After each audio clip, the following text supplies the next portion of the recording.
నమస్కారం. ప్రేక్షకులందరికీ శుభోదయం. ఈనాటి శుభయోగం శీర్షికన నిత్య జీవితంలో అనేక రకాలైన సమస్యల నుంచి సులభంగా బయటపడటానికి నల్ల పసుపు కొమ్ము ఏ విధంగా సహకరిస్తుందో పరిశీలిద్దాం. పసుపు కొమ్ములలో రెండు రకాలైన పసుపు కొమ్ములు ఉంటాయి. ఒకటి పసుపు రంగు పసుపు కొమ్ము, రెండవది నల్ల పసుపు కొమ్ము. పసుపు రంగు పసుపు కొమ్ము గణపతి స్వరూపం, అమ్మవారి స్వరూపం. నల్ల పసుపు కొమ్ము కాలభైరవ స్వరూపం. నల్ల పసుపు కొమ్ము మామూలు పసుపు కొమ్ము కంటే 10 రెట్లు శక్తివంతమైందని మనకు ప్రామాణిక గ్రంథాల్లో చెప్పడం జరిగింది. ఎవరైనా సరే అమావాస్య తిథి ఉన్న రోజు నల్ల పసుపు కొమ్ము తెచ్చి దుర్గాదేవి పూజలో ఉంచినట్లయితే దుర్గాదేవి విశేషమైన అనుగ్రహం వల్ల దుర్గమమైన కష్టాల నుంచి చాలా సులభంగా బయటపడవచ్చు. అలాగే లక్ష్మీ పూజలో నల్ల పసుపు కొమ్ము ఉంచి లక్ష్మీ పూజ చేస్తే కూడా కాలి అందెలు గల్లు గల్లుమని మీ గృహంలో లక్ష్మీదేవి ఆనంద తాండవం చేస్తుంది. అయితే ఎప్పుడు నల్ల పసుపు కొమ్ము ఉంచాలో జ్యోతిష శాస్త్రపరంగా చెప్పడం జరిగింది. గురు పుష్య యోగము, రవి పుష్య యోగం అని జ్యోతిష శాస్త్రంలో 2 యోగాలు ఉన్నాయి. గురు పుష్య యోగం అంటే గురువారం పుష్యమి నక్షత్రంతో కలిసి వస్తే దాన్ని గురు పుష్య యోగం అంటారు. ఆదివారం పుష్యమి నక్షత్రంతో కలిసి వస్తే దాన్ని రవి పుష్య యోగం అంటారు. ఈ గురు పుష్య యోగం ఉన్న రోజు కానీ రవి పుష్య యోగం ఉన్న రోజు కానీ నల్ల పసుపు కొమ్మును లక్ష్మీదేవి చిత్రపటం దగ్గర ఉంచి లక్ష్మీదేవిని పూజించినట్లయితే అఖండ లక్ష్మీ కటాక్షాన్ని సిద్ధింపజేసుకోవచ్చు. అలాగే నల్ల పసుపు కొమ్ము అనేటటువంటిది చూడటానికి పసుపు కొమ్ములాగా ఉన్నప్పటికీ కొంచెం నీలం రంగులో ప్రకాశిస్తూ ఉంటుంది. ఎప్పుడైనా సరే దృష్టి దోషం ఎక్కువగా ఉన్నప్పుడు ఆ దృష్టి దోషం నుంచి సులభంగా బయటపడటానికి 11 నల్ల పసుపు కొమ్ములు తీసుకొని వాటిని మాలలాగా ధరించాలి. అలా ధరిస్తే ఎంత తీవ్రమైన దృష్టి దోషం ఉన్నా సరే ఆ దృష్టి దోషం నుంచి సులభంగా బయటపడవచ్చు. అలాగే మాలలాగా ధరించలేని వాళ్ళకి ఇంకొక ప్రత్యామ్నాయం పరిహార శాస్త్రంలో చెప్పారు. ఆ ప్రత్యామ్నాయం ఏంటంటే ఒక నల్లటి వస్త్రంలో నల్ల పసుపు కొమ్మును ఉంచి మూట కట్టి ఆ మూటతో దిష్టి తీసి ఆ మూటను పారే నీళ్ళల్లో విడిచిపెట్టాలి. ఇలా చేస్తే కూడా తీవ్రమైన దృష్టి దోషం నుంచి సులభంగా బయటపడవచ్చు. అలాగే ధనం నిలబడక ఇబ్బంది పడుతూ ఉన్నట్లయితే, వృధా ఖర్చులు ఎక్కువగా ఉన్నట్లయితే నల్ల పసుపు కొమ్ము కుంకుమలో ఉంచి ప్రతిరోజు ఆ కుంకుమ బొట్టు పెట్టుకోండి. గృహంలో కుంకుమ భరిణలో నల్ల పసుపు కొమ్ము ఉంచి రోజు ఆ కుంకుమ బొట్టు పెట్టుకుంటూ ఉంటే వృధా ఖర్చుల తీవ్రతను తగ్గింపజేసుకోవచ్చు. అలాగే వ్యాపారస్తులు ఎవరైనా సరే వ్యాపారం 3 పువ్వులు 6 కాయలుగా విరాజిల్లాలంటే ఒక పసుపు రంగు వస్త్రం తీసుకొని ఆ పసుపు రంగు వస్త్రంలో 11 గోమతి చక్రాలు, ఒక నల్ల పసుపు కొమ్ము, 11 గవ్వలు వీటిని కలిపి మూటగట్టి ఓం నమో భగవతే వాసుదేవాయ అనే మంత్రాన్ని 21 సార్లు జపించి బీరువాలో ఉంచండి.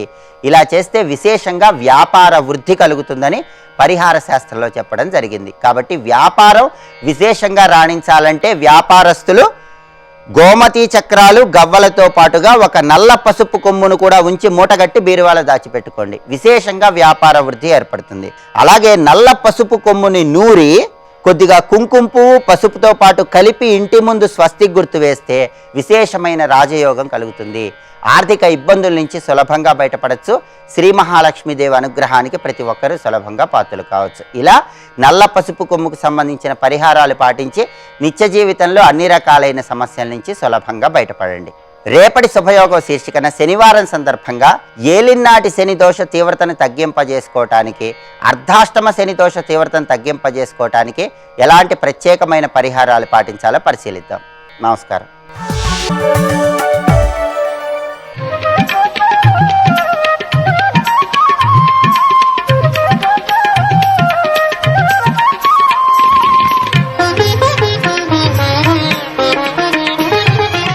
క్షేత్రం ఈ మన్వంతరాంది కాదండి, ఏనాటి మన్వంతరమో. ఇంకా చెప్పాలంటే పూర్వకల్పాల్లో కూడా ఈ క్షేత్రం ఉన్నది.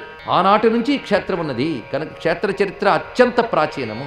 అలాంటి భవ్యమైనటువంటి చోట ఇప్పటి వరకు మనం చెప్పుకున్న ప్రకారంగా ఉన్న వాళ్ళందరినీ ఒక్క చోట వివరిస్తున్నాడు మహానుభావుడు మార్కండేయుడు.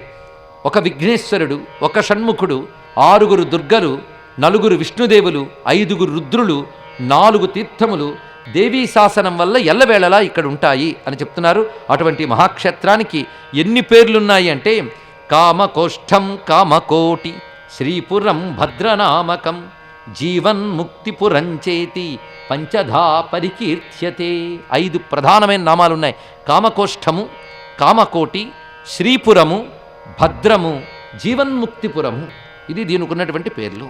అలాంటి భవ్యమైనటువంటి ఈ క్షేత్రంలో ఉన్నటువంటి మహాబిల స్వరూపాన్ని వర్ణిస్తున్నారు. మన భాగ్యం కొద్దీ ఇప్పుడు ఆ మహాబిల తత్వాన్ని తెలుసుకుంటున్నాం. గాయత్రీ మండపాధారం నాభిస్థానం భువపరం పురుషార్థప్రదం శంభో బిలాభ్రం తం నమామ్యహం. ప్రతివారు ఎక్కడున్నా సరే ఆ మహాబిలానికి నమస్కారం చేసుకుంటే చాలు, ధన్యులమవుతాం. ఇది బిలాభ్రం అంటే బిలాకాశము అన్నారు ఇక్కడ. ఆకాశము అంటే దాని ఆ రంధ్ర మధ్యలో ఉన్నటువంటి ప్రాంతమంతా ఆకాశం. ఆకాశము కనబడని శక్తితో ఉంటుంది కానీ శూన్యం అనరాదు, తెలుసుకోవాలి. ఇక్కడ శూన్యం మన వైదిక సంస్కృతి ఒప్పుకోదు. శూన్యం అనేది లేదు ప్రపంచంలో. అక్కడ ఎవ్వరూ లేరండి అంటే నీకు కనబడేవి లేవు, నీకు కనబడిన ఒకనొక శక్తి ఉంది, తెలుసుకోండి. ఇక్కడ శక్తి కనబడదు, అలా ఒక చిచ్చక్తి వ్యాపించి ఉంటుంది. అలాంటి ఒక అద్భుతమైన ఆకాశము వ్యాపించిన బిలము ప్రకాశిస్తున్నది. అది గాయత్రి మండపానికి ఆధారము. ఇక్కడ మనస్సులో దీన్ని ధ్యానించినా చాలు. ఈ బిలము ఎంత ప్రాంతంలో ఉంటుందో లెక్క కట్టి కూడా చెప్పారు. ఇప్పటికీ ఆ మహిమ కనబడుతుందండి. కాంచీక్షేత్రంలో అమ్మవారి ఆలయానికి ప్రదక్షిణ చేస్తే మహాబిల ప్రదక్షిణ చేసినట్లే. అదే మహాబిలం. అమ్మవారి ఆలయం ఉన్న ప్రాంతమంతా కూడా మహాబిలం అని చెప్పబడుతుంది. దాని క్రింది భాగమంతా మహాబిలం. ఇది సరిగ్గా మనం వెళ్ళి చూస్తే సిద్ధతీర్థం అని ఒక తీర్థం ఉంటుంది. అమ్మవారి ఈ ప్రధాన ఆలయం అంతరాలయం తర్వాత ఉండే ప్రాకారంలో సిద్ధతీర్థం కనబడుతుంది. ఈ సిద్ధతీర్థానికి ఈశాన్యం వైపు ఈ మహాబిలము కనబడుతుంది. ఇది జగత్తుకే కామకళాకారం అని చెప్పబడుతుంది. కామకళా బీజం అని చెప్పబడుతుంది. శ్రీ విద్యలో అద్భుతమైన రహస్య శక్తి ఒకటి ఉన్నది. కామకళ అంటే మనం అనుకునే కామము కోరిక అని అర్థం కాదు.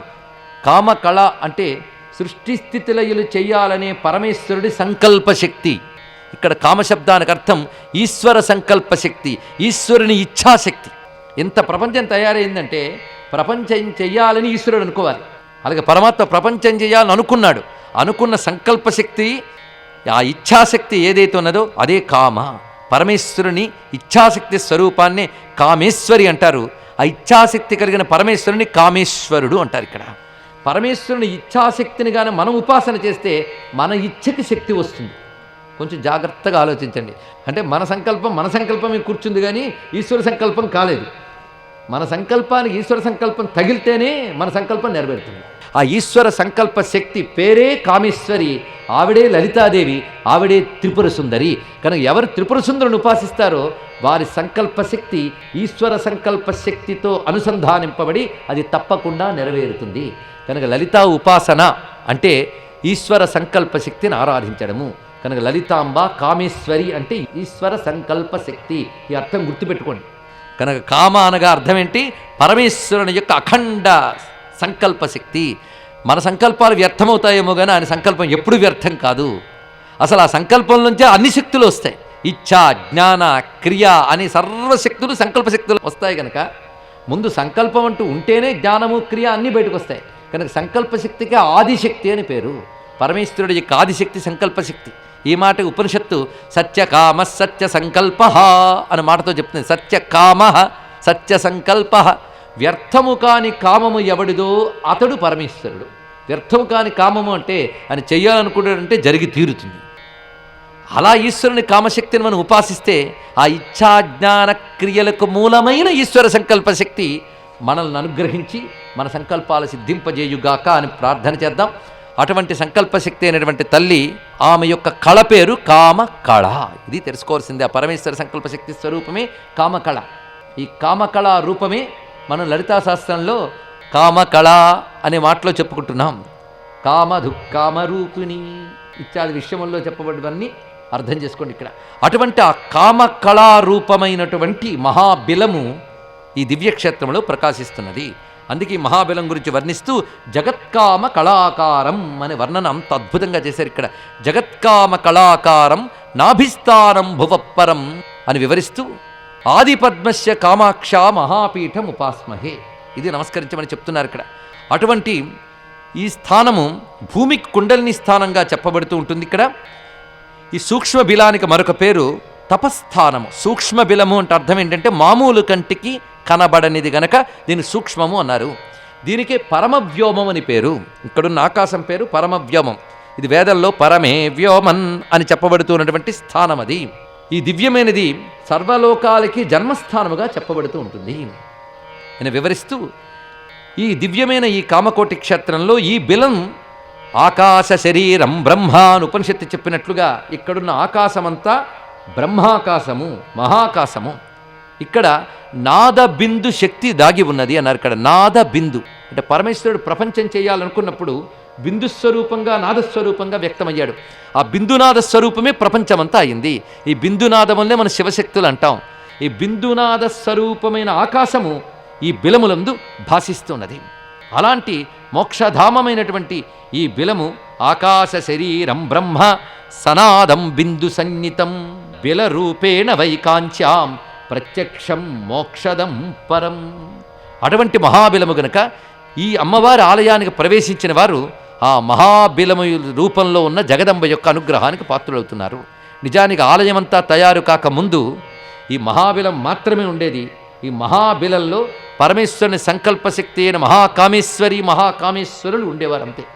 వాళ్ళని కేవలం ఋషులు దేవతలు మాత్రమే అమ్మ అనుగ్రహానికి నోచుకుంటే దర్శనం పొందేవారు. అంతే. ఇతరులకి ఏ క్షేత్రము లేదు, బిలం మాత్రమే ఉండేది. అలాంటి బిలం పైన ఈ గాయత్రీ మండపం అనబడే ఆలయం ఎలా వచ్చింది, ఇప్పుడు అమ్మవారి విగ్రహం ఎలా వచ్చినది, ఆ కథని చెప్తున్నాడు మార్కండేయుడు. శ్రద్ధగా విందాం. ఒకప్పుడు బంధకుడు అనొక రాక్షసుడు ఉండేవాడు. వీడు ఘోరమైన తపస్సు చేసి బ్రహ్మ దగ్గర నుంచి అనేక రకాల వరాలు పొంది సర్వదేవతల్ని కూడా పీడించడం మొదలుపెట్టాడు. అన్ని పురాణాల్లోని రాక్షసుల పనులు ఇవే. వాళ్ళు కొన్ని తపస్సులు చేస్తారు, బలం పొందుతారు, లోకానికి పీడ కలిగిస్తారు. ఎంత బలమున్నా ఎన్ని శక్తులున్నా వాటిని లోకక్షేమం కోసం వాడేవారిని దేవతలు అంటారు. తమకున్న శక్తులు తపశ్శక్తులు కూడా లోకానికి కీడు కలిగించడానికి వాడేవాళ్ళని రాక్షసులు అంటారు. ఇంత తెలుసుకుంటే చాలు. ఇక్కడ అప్పుడప్పుడు లోకానికి పీడించే శక్తులు పెరుగుతూ ఉంటాయి, వాళ్ళని దెబ్బతీస్తూ ఉంటారు లోకక్షేమం కోసం దేవతలు. మళ్ళీ కొంతకాలానికి మళ్ళీ వస్తుంటారు. ఏంటండి, తప్పదేవి. అప్పుడప్పుడు వస్తూ ఉంటారు, వాళ్ళని అణచుతూ ఉండాలి, లోకక్షేమం కలిగిస్తూ ఉండాలి. అలా మనకు అనేక రకాల రాక్షస గాథలు చెప్పబడుతుంటాయి. వీడు బంధకుడు అనేటువంటి ఒక రాక్షసుడు. వీడు తన తపశ్శక్తితో దేవతలందరినీ గడగళ్లాడించాడు. త్రిమూర్తులతో సహితంగా సర్వదేవతలు ఏం చేశారంటే ప్రస్తుతానికి మనల్ని మనం కాపాడుకోవడం చాలా క్షేమం అనుకున్నారు. దానితో వాళ్ళు చేసింది ఏంటంటే మహాబిలంలోకి ప్రవేశించారు వీళ్ళందరూ. ఆ ప్రవేశించినప్పుడు మహాబిలం ఎలా ఉందో వర్ణిస్తున్నారు చూడండి. ఇక్కడ మనం అనుకునే కామకోటి బిలం దాని స్థానం ఎక్కడి నుంచి వస్తుందో వివరిస్తున్నారు. ఈ భూమి అంతటినీ కూడా మనం గోరూపంలో భావించినట్లయితే ఆ గోవుకి ముఖం లాంటిది గోముఖ క్షేత్రము. ఆ గోముఖ క్షేత్రము ముఖస్థానం.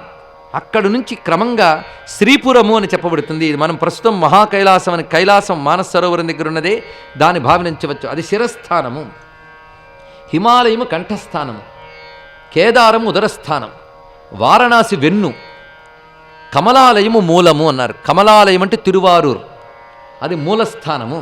కాంచి అన్నారు. ఇక్కడ అంటే మహారంధ్రం అక్కడి నుంచి ఉందన్నమాట. అది తెలుసుకోండి. అక్కడ కైలాస పర్వతం తర్వాత ముఖస్థానమైన గోముఖం, ఆ తర్వాత కేదారం, హిమాలయాలు, వారణాసి, అలా వస్తూ వచ్చింది చిదంబరం హృదయస్థానం. మనం చెప్పుకున్నట్టు ఇదంతా రంధ్రం. ఎలాగైతే మనకి సహస్రారం నుంచి మూలాధారం వరకు వెన్నుపూసలో రంధ్రం వ్యాపించి ఉంటుందో సుషుమ్నా నాడి ప్రవహిస్తూ, అలాగే ఈ భూమికున్న అయస్కాంత క్షేత్రం ఇది. మనం చూస్తున్న ఒక అయస్కాంత క్షేత్రానికి శిరస్థానం చెప్పుకోవాలంటే కైలాసం, మూలస్థానం కమలాలయం, అది తిరువారూర్ అని చెప్పబడుతున్నటువంటిది. కాంచీస్థానం కాంచీపురం. అంటే ఈ మహాబిలము యొక్క నాభిస్థానం అక్కడ వస్తున్నది. ఇది ప్రధానమైనటువంటి చోటు అన్నారు. స్వస్తి.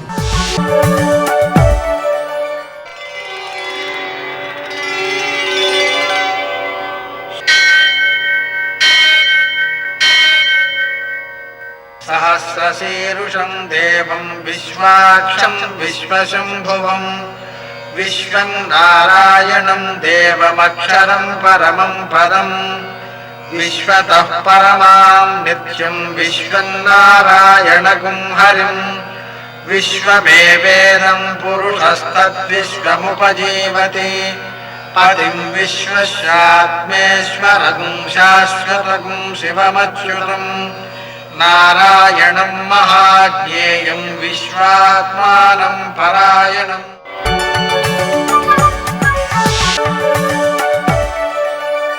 సూర్యశౌర్యమథేందురింద్రపదవీ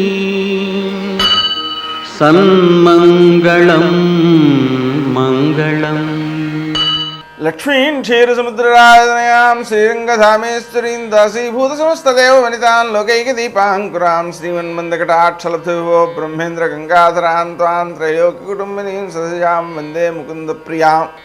నేటి కాలమాన విశేషాలను గమనిద్దాం. స్వస్తి శ్రీ చాంద్రమాన ప్లవనామ సంవత్సరం, ఉత్తరాయణం, గ్రీష్మ ఋతువు, జ్యేష్ఠమాసం, శుక్లపక్షం, శుక్రవారం. సూర్యోదయం 5:46, సూర్యాస్తమయం 6:40.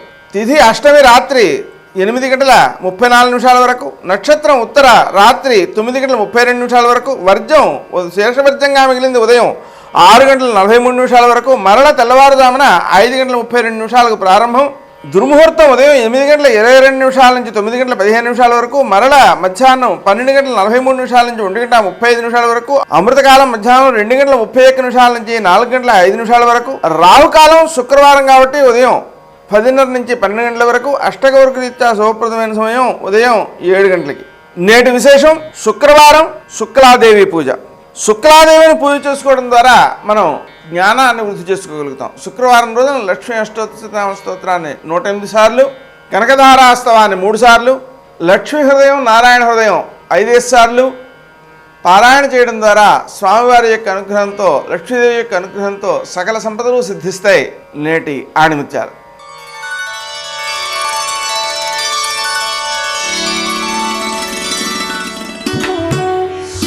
సాధ్యం కాదన్న భావన మనసులో నుంచి తొలగడమే విజయపథంలో తొలి అడుగు.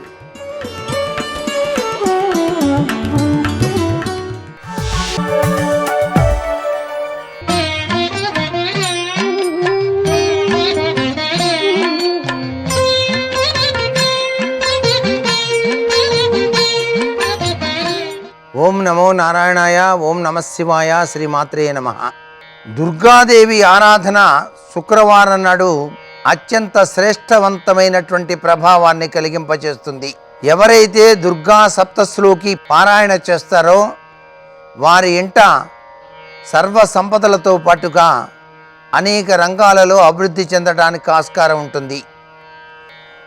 కనకదుర్గ ఆలయాన్ని సందర్శనం చేసుకొని ఆ ఆలయంలో 4 ఒత్తులు వేసి నువ్వుల నూనెతో గనక దీపారాధన చేసినట్లయితే సర్పదోషం, నాగదోషం ఉన్నవాళ్ళు కూడాను ఆ దోషం నుంచి బయటపడటానికి ఆస్కారం ఉంటుంది. స్త్రీలు వివాహం విషయంలో ఆలస్యమైన, ఒకవేళ వివాహం కుదిరి వాయిదా పడ్డా ఆ సమస్యను తొలగించుకోవటానికి తప్పనిసరిగా రవ్వతో చేసినటువంటి గంజిని దుర్గామాతకు నివేదనగా సమర్పించి 10 మందికి గనక ఆ యొక్క రవ్వతో చేసిన గంజిని గనక పంచినట్లయితే వివాహ సమస్య పటాపంచలైపోయి త్వరలోనే వివాహం కావటానికి దుర్గాదేవి తన దివ్యవంతమైన అనుగ్రహాన్ని ప్రసాదిస్తుంది సుమా. ప్రభుత్వపరమైన పనుల్లో విజయాలకు ఆటంకం ఏర్పడినప్పుడు ఆ ఆటంకాల్ని తొలగించడానికి అమ్మవారికి తీపి పదార్థంతో చేసిన కోవా చక్కగా గనక తయారు చేసి నైవేద్యంగా సమర్పించి 10 మందికి పంచినట్లయితే సర్వ విధములా కూడాను మీరు ప్రభుత్వపరమైనటువంటి పనుల్లో విజయాన్ని సాధించడానికి ఆస్కారం ఎక్కువగా కలిగిస్తుంది ఆ చక్కని తల్లి. దుర్గే దుర్గే దుర్గే అని చెప్పేసి మనసారా ధ్యానించిన చాలు దుఃఖములు అనేటువంటివి సర్వనాశనం చేసే శక్తి సంపన్నత దుర్గామాతకు ఉన్నది. అందుకే దుర్గే స్మృతాహారస భీతిమశేష జంతో అని చెప్పేసి ఆదిశంకరాచార్యుల వారు చాలా చక్కగా అభివర్ణించారు ఆ చక్కని తల్లిని. దుర్గాదేవిని ఉసిరిక చెట్టు ఆకులతో కనుక పూజ చేస్తే తీవ్రతరమైనటువంటి నష్టాలన్నీ కూడాను తొలగింపజేస్తుంది అంటోంది శాస్త్రం. దుర్గాదేవిని ఎర్రటి పుష్పాలతో పూజ చేసి చిత్రాన్నం గనక నివేదన చేసినట్లయితే ఆకస్మిక ధనప్రాప్తి సిద్ధిస్తుంది సుమా.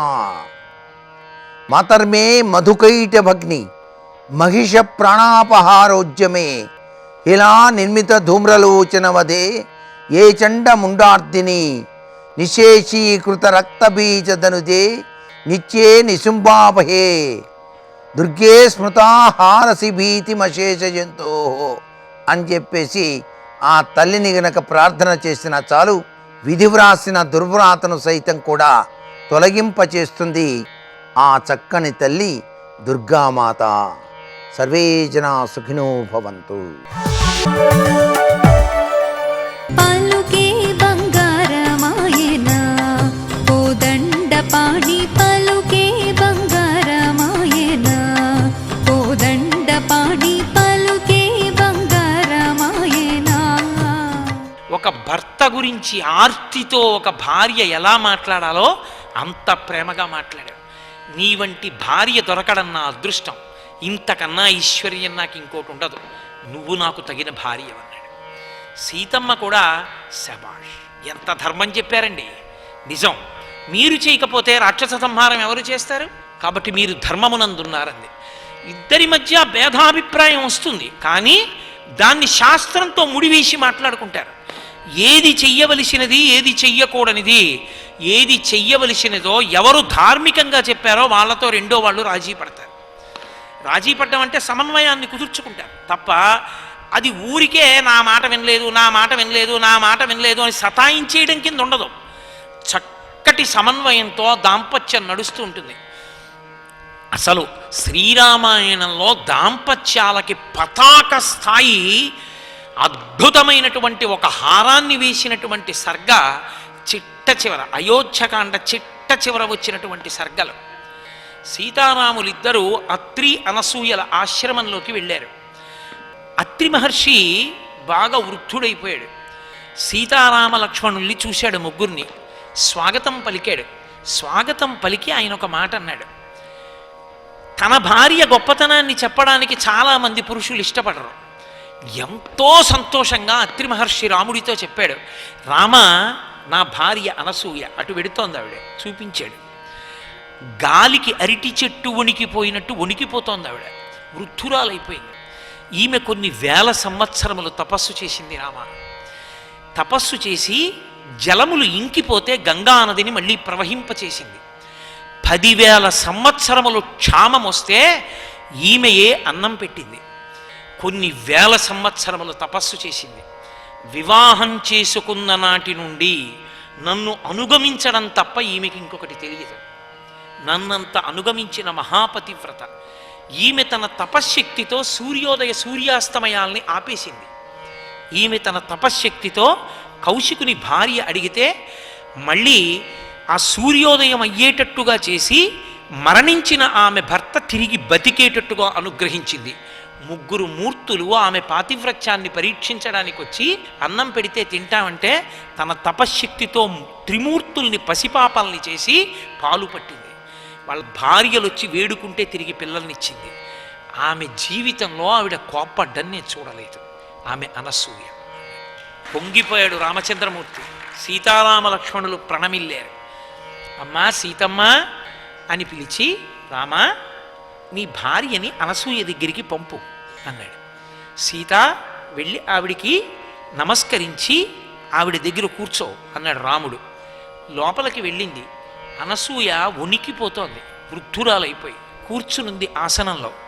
సీతమ్మ తల్లి ప్రదక్షిణ పురస్సరంగా వెళ్ళింది ఆవిడ దగ్గరికి. వెళ్ళి నమస్కరించి, అమ్మా మీ ఆరోగ్యం బాగుందా అని అడిగింది. చాలా సంతోషం అమ్మా అని ఆవిడంది. అమ్మా లోకంలో చాలామందిని చూశానమ్మా, కానీ నిన్ను ప్రశంసిస్తున్నాను, నిన్ను అభినందిస్తున్నాను. ఎందుకో తెలుసా? ధర్మాన్ని పట్టుకున్న భాగ్యానికి. ఈ దేశ వైభవమంతా ధర్మమే. ధర్మమే గొప్పది. ధర్మము కన్నా గొప్పది ఇంకొకటి లేదు. ధర్మో రక్షతి రక్షితః. అమ్మ పతిని అనుగమించడం భార్య యొక్క ధర్మం, పతిని సేవించడం భార్య యొక్క ధర్మం. ఆ ధర్మం కోసం అంతఃపురాన్ని వదిలేశావు, పుట్టినిల్లు వదిలేశావు, అత్తవారిల్లు వదిలేశావు, ఐశ్వర్యాలు వదిలేశావు, రాజ్యాలు వదిలేశావు. ఒక్క మాట భర్తను అనలేదు. భర్తకి శాంతి స్థానమై అనుగమించి వచ్చావు. నాకు చాలా సంతోషంగా ఉందమ్మా సీతమ్మ నిన్ను చూస్తే.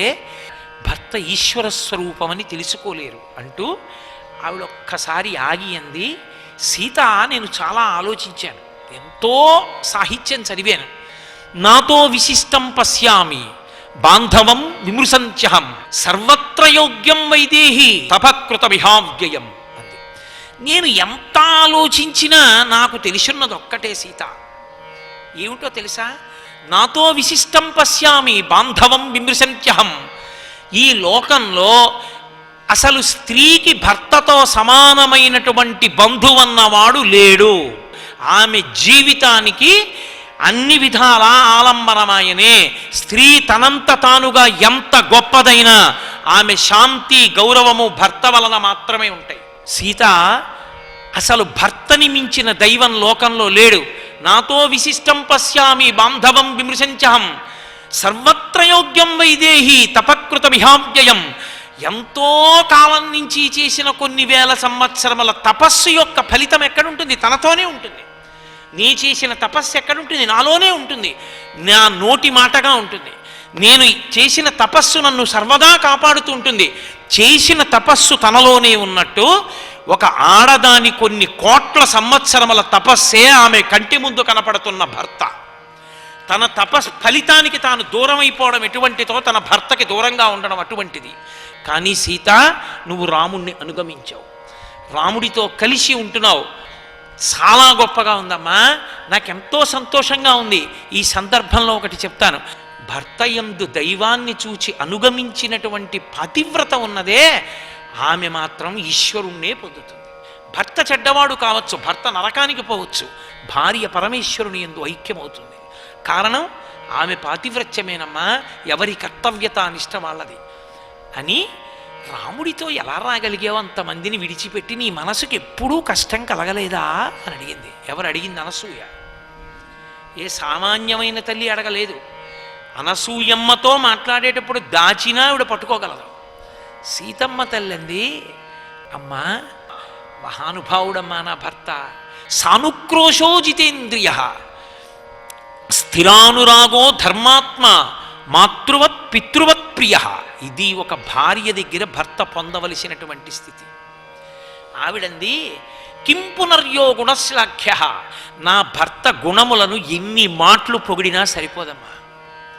అసలు గుణం కనపడాలి కానీ భర్తలో ప్రేమ ఉండాలి కానీ గుణములు తప్పేం కనపడతాయి? నా భర్త గుణములు ఎన్నమ్మా, ఎంత పొగిడినా చాలవమ్మా. అంతటి మహానుభావుడు నా భర్త. పైగా సానుక్రోశో జితేంద్రియ, ఇంద్రియములను గెలిచినవాడు. దశరథ మహారాజు గారు భార్యగా చూసిన ఎవరినైనా నా భర్త తల్లిగానే చూశాడు. ఇంకా చెప్పనా అమ్మా? సానుక్రోశో జితేంద్రియ, ఆయన స్థిరానురాగో, ఆయన ప్రేమ ఇవాళ ఉండడం, ఏదో ఆయనకు అనుకూలమైనటువంటి పని జరిగింది కదా అని ప్రేమగా ఉండడం, ఏదో చిన్న తేడా వచ్చింది కదా అని కోప్పడిపోవడం నా భర్తకి తెలియవమ్మా అందావిడ.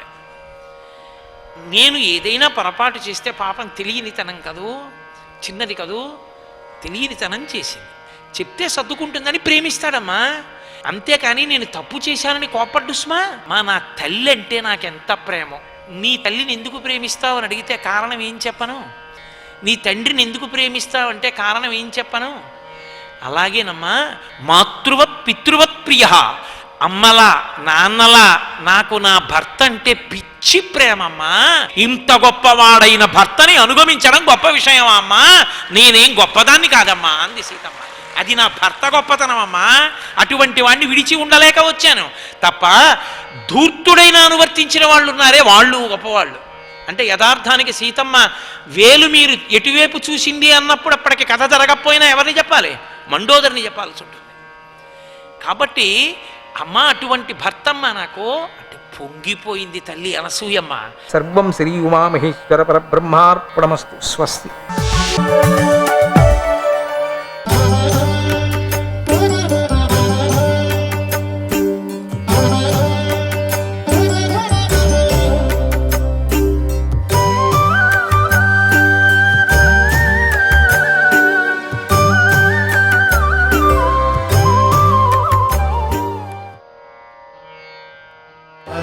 దేవరూపిణి ఓ మాతా సర్వకామదాయిని ఓ మాతా సర్వదేవరూపిణి ఓ మాతా సర్వకామదాయిని ఓ మాతా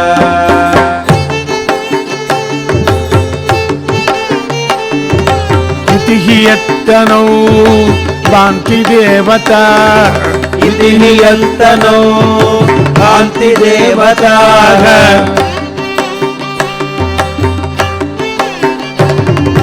यद्रुगञ्चले सम्पदावळि यद्रुगञ्चले सम्पदावळे हरिहर प्रिया जयति सा सदा हरिहर प्रिया जयति सा सदा सच्चिदानन्द सद्रसविधायिनी सच्चिदानन्द सद्रसवितायिनी सच्चिदानन्द सद्रसविधायिनी सर्वदेवरूपिणी गो माता सर्वकामदायिनी गो माता सर्वदेवरूपिणी गो माता सर्वकामदायिनी गो माता गो माता गो माता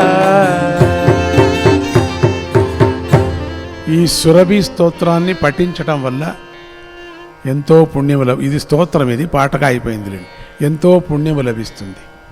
దీన్ని భక్తి శ్రద్ధలతో పఠించేవాడికి గో ధన సంపదలతో పాటుగా కీర్తి కూడా లభిస్తుంది. సకల తీర్థాలను సేవించినటువంటి పుణ్యము లభిస్తుంది. సర్వయాగ దీక్షితుడైనటువంటి ఫలము లభిస్తుంది అని సురభీదేవి చరిత్రను చెప్పాడు నారాయణ మహర్షి. గోరక్షణ చెయ్యండి, గోమాతను పూజించండి, గో సంపదను కాపాడండి. గోవు వల్లే సకల పదార్థాలు దక్కుతాయి. విశ్వము ఆహార పదార్థాలతో పుష్టిగా ఉంటుంది. గోసేవ వల్ల అపమృత్యువు తొలగిపోతుంది. వీర్యవంతులు ఆయుష్మంతులు అవుతారు అని ఈ సురభి మాత కథ బోధిస్తుంది. ఆ పరాశక్తి సురభిగా లోకాలను ఆహారం అందించి కాపాడుతున్నది అమ్మ. ఇక రాధాదేవి, దుర్గాదేవి. నారాయణ మహర్షి నోటి నుండి నారద మహర్షి అమ్మవారి చరిత్రను వింటూ వింటూ పరవశించిపోయాడు. నారాయణ మహర్షిని ఇలా అడిగాడు, ఓ మహర్షి, మీరు వెనుక రాధాదేవి గురించి, దుర్గాదేవి గురించి విపులంగా చెప్పారు. ఇప్పుడు నేను తత్వరహస్యం గురించి వినాలనుకుంటున్నాను, దయచేసి చెప్పండి అని కోరాడు. నారాయణ మహర్షి ఇలా చెప్పాడు, ఓ నారద మహర్షి, అతి రహస్యమైనటువంటి విషయాన్ని అడిగావు, శ్రద్ధగా విను. పూర్వము మూల ప్రకృతి నుండి ఇద్దరు శక్తులు ఆవిర్భవించారు. అందులో ఒకరు శ్రీకృష్ణ పరబ్రహ్మ యొక్క ప్రాణాధిష్టాన దేవత, మరొకరు బుద్ధికి అధిష్టాన దేవత. ఈ విరాట్ విశ్వమంతా కూడా వీరిద్దరి ఆధీనంలోనే ఉంటుంది కదా. వారి అనుగ్రహం లేకపోతే ముక్తి దుర్లభం అవుతుంది. కనుక మనమంతా కూడా వారిని సేవించాలి. వీరిద్దరే సకల జీవులను శాసిస్తూ ఉంటారు అనే సంగతి మనం తెలుసుకోవాలా. ఓం హ్రీం శ్రీరాధాయై స్వాహ అనేది ఈ షడాక్షర మంత్రం. ఈ మంత్రాన్ని జపించే నేను ఋషిని అయ్యాను. బ్రహ్మాది దేవతలు కూడా నిత్యము రాధామాతనే ధ్యానిస్తూ ఉంటారు.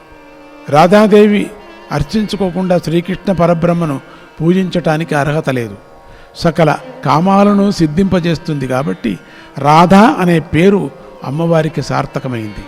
రాధాదేవిని పూజించేవాడు విష్ణుమూర్తితో సమానుడవుతాడు, గోపికావాసి అవుతాడు. కార్తీక పూర్ణిమ నాడు రాధాదేవి పుట్టింది. ఆ రోజున అమ్మవారికి పుట్టు పండగ చేసిన వాడికి దేవీ కటాక్షం లభిస్తుంది. పూర్వం రాధాదేవి వృషభానుడికి కూతురుగా పుట్టి గోలోకమంతా తరించిపోయింది. నమస్తే పరమేశాని రాసమండలవాసిని, నమస్తే పరమేశాని రాసమండలవాసిని, రాశేశ్వరీ నమస్తేస్తు, రాశేశ్వరీ నమస్తేస్తు కృష్ణ ప్రాణాదిక ప్రియే కృష్ణ ప్రాణాదిక ప్రియే. రాధాదేవిని పూజించి నువ్వులు, తేనె, నెయ్యి, పాలు మొదలైన పదార్థాలను నైవేద్యం పెడితే అమ్మవారు సంతోషిస్తుంది. రాధాదేవికి తులసి గుత్తుల పూలమాలను, పారిజాత కమలాలను చాలా ఇష్టమైనవి కనుక వాటిని సమర్పించాలి. ఆగ్నేయ, నైరుతి, వాయువ్య, ఈశాన్య దిక్కుల్లో దిక్పూజ చేయాలి. తరువాత అష్టదళ యంత్రంలో దక్షిణం మొదలుకొని క్రమంగా అష్టశక్తులను అర్చించాలి. తూర్పు దళంలో మాలవతిని, ఆగ్నేయంలో మాధవిని, దక్షిణంలో రత్నమాలను, నైరుత్యులు సుశీలను, పశ్చిమలో శశికళను పూజించాలి. ఇవే శ్రీచక్రార్చనలో స్వామీజీ నిమ్మ పండులు అటు ఇటు విసిరేస్తారే, ఎవరు అడిగారు ఏంటది అని, ఇదే చేయటం. శ్రీచక్ర సమయంలో చూస్తే చాలట. వాయువ్యంలో పారిజాతను, ఉత్తరంలో పరావతిని, ఈశాన్యంలో ప్రియకారిణి అర్చించాలి. ఇంతవరకు చేస్తారు శ్రీచక్రార్చనలో స్వామీజీ. ఆమెకు బయట బ్రహ్మాదులను, భూమిపై అష్టదిక్పాలను పూజించాలి. కింద పైన ఒక నిమ్మపండిట్టు, ఒక నిమ్మపండు పైన. తర్వాత వజ్రాయుధము మొదలైనటువంటి ఆయుధాలను దేవికి సమర్పించాల. లేకపోతే దానికి సంబంధించినటువంటి పూజ చేస్తూ చేస్తూ చేస్తూ ముద్ర ప్రదర్శన చేయాలి. అటువంటి ముద్ర ప్రదర్శన భావించి పూజించాలి. సమస్త రాజోపచారాలతో ఆవరణ దేవతలను పూజించాలి. ప్రతినిత్యము ఆవరణ దేవత పూజిస్తారు శ్రీచక్రార్చన సమయంలో. రాధా సహస్ర నామంతో అర్చించాలి. ఆ మూలమంత్రంతో అమ్మవారిని అర్చిస్తారు. మూలమంత్రాన్ని 1000 సార్లు జపించాలి. రాధాదేవిని పూజించిన వారు ఎవరెవరు పూజిస్తున్నారో గోలోకానికి వెళతారు, చూసిన వాళ్ళు వెళతారు. ఇక దుర్గాదేవి మహిమ గురించి విను. దుర్గా అని స్మరించటంతోనే ఆపదలన్నీ తొలగిపోతాయి. దుర్గాదేవి బుద్ధికి అధిష్టాన దేవత, ఘోరమైన సంకటాల నుంచి రక్షిస్తుంది. కనుకనే అమ్మవారికి భూమిపై దుర్గా అనే పేరు సార్థకమైంది. దుర్గాదేవి విశ్వమాత. శైవులు, వైష్ణవులు అందరి చేత ఆ తల్లి పూజలు అందుకుంటూ ఉంటుంది. ఈ తల్లియే సృష్టి స్థితి లయాలకు కారకులై ఉంది. మంత్రాలతో శ్రీ దుర్గావరణ మంత్రం ఉత్తమమైనది. దుర్గా నవావరణ మంత్రం. శుంభాది దైత్య సంహర్త్రీం, శుంభాది దైత్య సంహర్త్రీం, వాణీ బీజ స్వరూపిణీం, వాణీ బీజ స్వరూపిణీం, మఘా సరస్వతీం, మఘా సరస్వతీం ధ్యాయేత్, మఘా సరస్వతీం ధ్యాయేత్ సచ్చిదానంద విగ్రహం, సచ్చిదానంద విగ్రహం, సచ్చిదానంద విగ్రహం, సచ్చిదానంద విగ్రహం అని త్రిమాత్ర స్వరూపిణి అయినటువంటి దుర్గాదేవిని ధ్యానించాలి.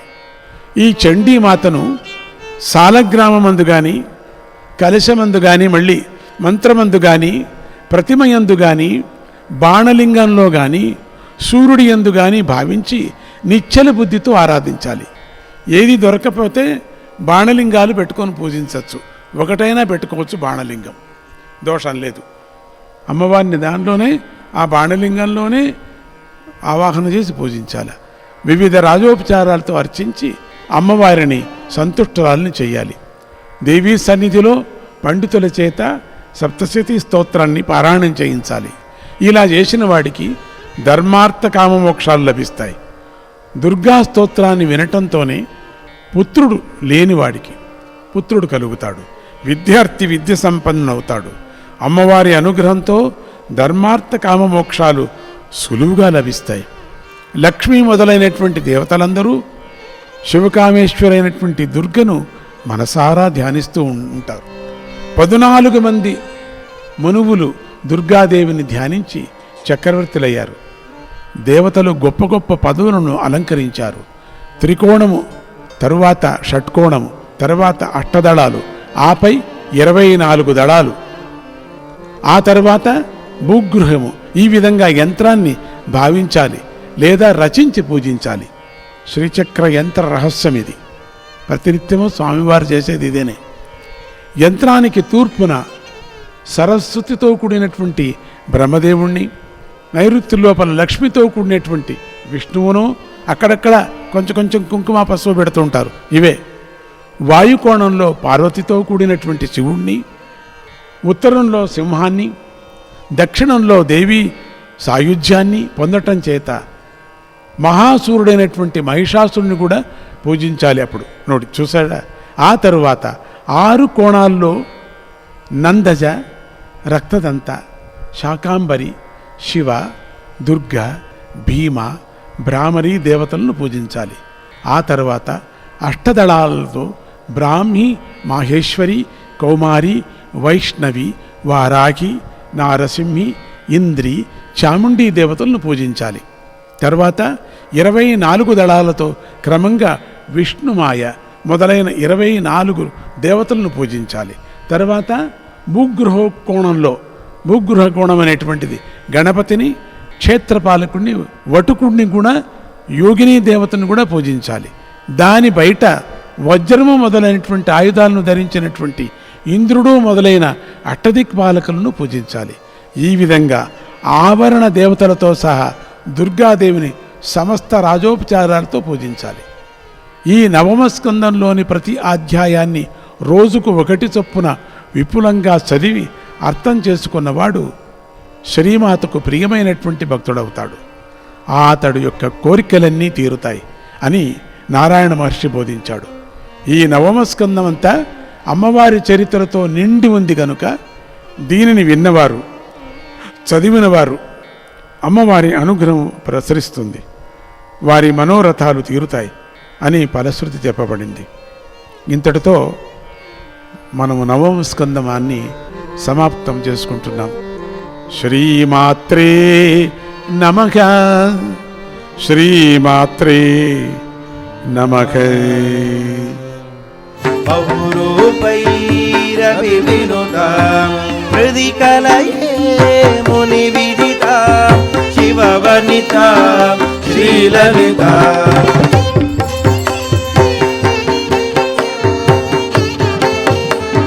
శ్రీలలితా అంబ శ్రీలలితా శ్రీలలితా అంబ శ్రీలలితా